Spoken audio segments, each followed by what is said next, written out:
છોટાઉદેપુરમાં આમ આદમી પાર્ટીની જે બહુમતી આવી છે કવાંટ તાલુકા અને છોટાઉદેપુર અને કદવાલ તાલુકામાં જે ટાઈ પડી છે અને 13 જિલ્લા પંચાયત જે આવી છે, અમારી આમ આદમી પાર્ટી અને કાર્યકર્તાએ ખૂબ લડત આપી, પણ હવે જ્યારે અમારે બોડી બનાવો અને સત્તામાં બેસવાનો સમય આવી ગયું છે તો પ્રશાસન, જે પોલીસ તંત્ર છે, એ અમારા ચૂંટાયેલા ઉમેદવારોને ધમકીઓ આપે છે, એમને ઓફરો આપે છે.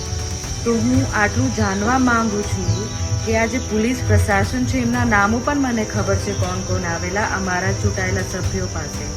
આ પ્રશાસન આ વર્દી પહેરીને હું દલાલી કરવા માંગે છે કે એ લોકોની સેવા માટે અહીંયા છે?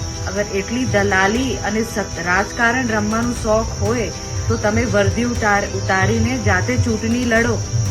આમ આદમી પાર્ટીના ઉમેદવારોને તમે દાદ ધમકી આપો છો અને એમને ખોટા લોભ લાલચમાં ફસાવા માંગો છો અથવા ખોટા કેસો કરી દો એવા તમે ધમકીઓ આપો છો, તો તમે આ કરવા શું માંગો છો?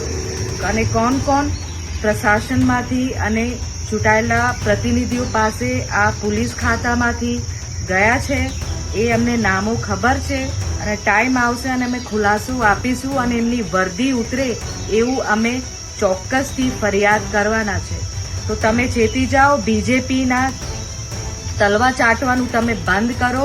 આમ આદમી પાર્ટીની સત્તા આવી છે, લોકો આ જન આદેશ છે અને તમે જન આદેશ વિરુદ્ધ કામ કરશો તો એના વિરુદ્ધ તમારા ઉપર પણ કાર્યવાહી થશે.